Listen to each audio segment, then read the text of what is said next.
So Black Ops 2 is one of the best Call of Duty games to ever be made, hands down. And in my opinion, it's the best one ever made. It is a beloved addition to this franchise, and to me, it is the most enjoyable experience that I have ever had in a first-person shooter. Nothing was better than getting home from a long day, hopping online, and grinding out some games. It seriously was some mindless fun that I really enjoyed. There were so many options in this game that have honestly slowly been taken away in modern Call of Duty games, and this has made me really hate this franchise as a whole. I mean, just ask any top professional in this game, or even an avid Call of Duty fan, and they will confidently say that Black Ops 2 is easily one of their top 5, if not their top 3 Call of Duty games of all time. The online experience was entertaining, the matchmaking was really fun, it allowed you to meet a lot of people online, and it was, at least for me, a wonderful place to create content. In fact, this channel for several years was dedicated around this game. I would do tournaments, I did commentaries, and I did a lot of bits associated with Black Ops 2. I honestly miss this feeling of community and engagement with a game company that I felt with Black Ops 2. Treyarch seriously hit this game out of the park back in the day, and some of the other Call of Duty companies really should take notes. So in this video, I want to discuss my top reasons as to why Call of Duty Black Ops 2 is the best Call of Duty game to ever be made. Like the video and subscribe for more.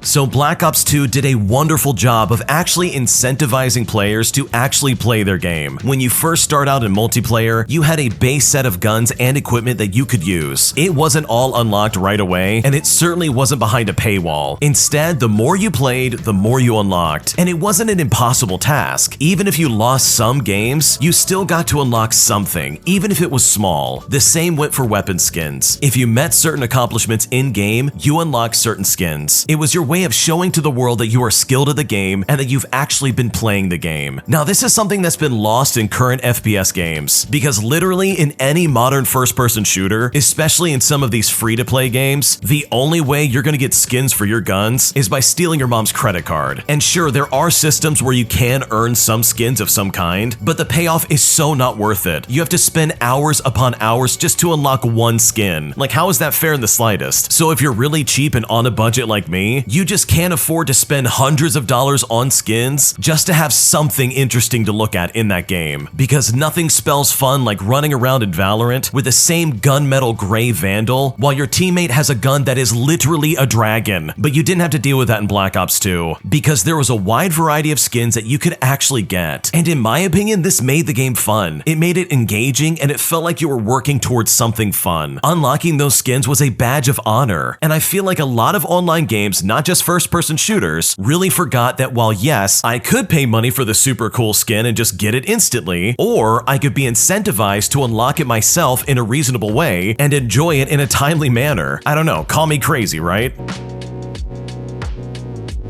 When it comes to aiming in Black Ops 2, it honestly felt smooth and simple. The controls were fun, they were intuitive, and it was relatively straightforward. It really wasn't too complicated. The game had a fair amount of options to customize your aiming options without completely overwhelming the player. It was simple enough that the player didn't have to think about it, because trust me, if the player has to think about how to aim and customize said aim in your video game, it's gonna be messy. And if you don't believe me, just ask 343 Industries. They literally made the most complicated, ridiculous, obnoxiously annoying settings menu on planet Earth. What even is this? I literally don't know what I'm looking at. If I have to look up a tutorial online on how to better customize my controls and sensitivity for a game that is literally barely playable online, then you have failed as a gaming company.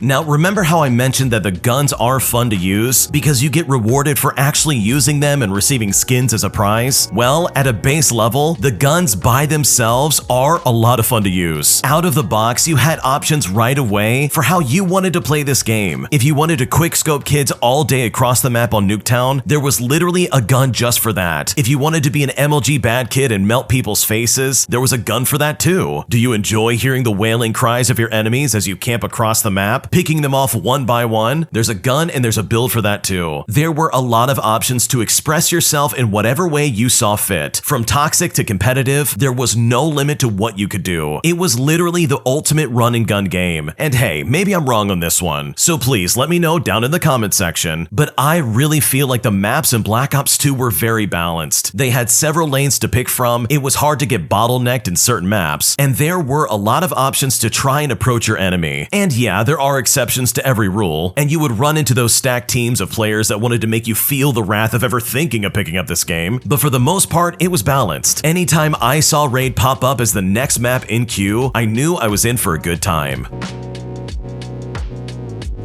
The score streaks in this game were also fantastic, and they were just that. They were score streaks. They were rewards given to the player for not only just getting kills, but also for playing the objective. No longer did you have to deal with that one kid ignoring the objective, fighting for his life to get the highest kill streak possible, just to end the game like the Sigma male he thinks the world thinks he is. Now, don't get me wrong, there are still people like that in the game who were only focused on trying to get the swarm and nothing else. But for the rest of us peons who are not optic scumpy and we weren't naturally gifted by the gods of Call of Duty, we had other options, and that was to simply play the objective. If you hopped on the flag or jumped into the control point, you would receive points towards your own score streaks, and I personally loved that. It meant I could still be involved in the game without feeling like I needed to get all the kills in the game just to feel useful. I love playing the objective and defending the base, if you will. It is legitimately my favorite thing to do in video games, and I love that I could still be benefited from playing that way in Black Ops 2.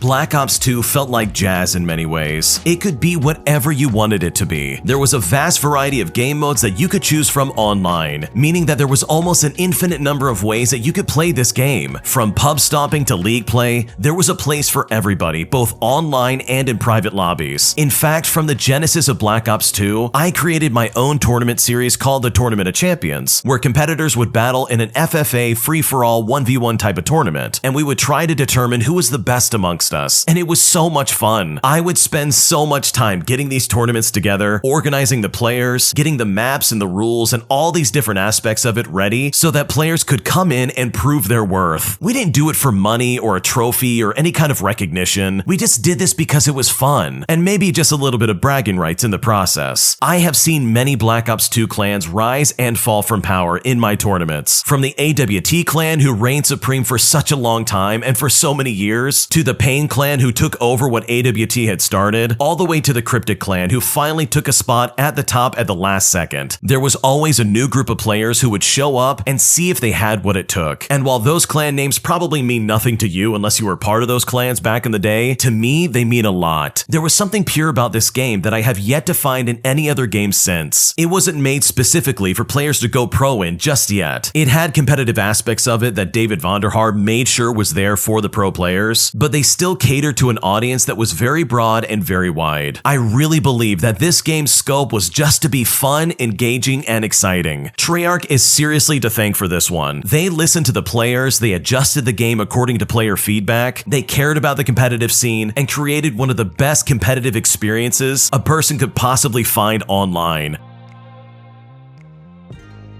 Now, this begs the question, should Black Ops 2 be remade? And you know what? With all things considered, in my personal opinion, I want to say no. This game to me was like lightning in a bottle. There is no way it could ever be remade while still preserving its original feel and the original community that you experienced in this game. No one's going to be in party chat if you remake this game. No one's going to be in-game talking to each other. They're just going to be in Discord chats, talking amongst your friends. And honestly, getting to talk to people in this game was one of the most beneficial aspects of the game. It felt like a community. It felt fun and engaging in that way. And in my opinion, that's something that's going to be missed entirely. It's something that is just not a heavy emphasis in modern day video games. And you know what? Even if they did make this game again and they released it to the masses, in my opinion, it would get old really quick. It would be a flash in the pan for several months and then that would be it. But to me, there hasn't been a better Call of Duty since Black Ops 2 came out. I personally grew very tired of this series the longer I tried to follow it. No matter what game company it was, with some personal exceptions, these studios just keep pumping out new Call of Duty games every year and then leave the old ones in the dust to rot and die off. And I, for one, am just sick of it. It seems like nowadays they're trying to fix that, but I don't see that happening anytime soon. I mean, there have been like a dozen Call of Duty games since Black Ops 2, and maybe 3 of them were actually good. How can a consumer possibly trust and want to follow a series that is just going to abandon the game they made not even a year prior? All in all, Black Black Ops 2 will go down as the best of all time, and hopefully one day we can see the Call of Duty series return to its original form and find the sense of community, fun, and entertainment that I believe they lost for many years now. But what do you think? Do you think that Black Ops 2 is the best Call of Duty game ever made? Or is there a better one out there that maybe I missed? Leave a comment down below. I would love to hear what you have to say. Thank you so much for watching. This is a new style of video that I want to try out on this channel just to see how it goes.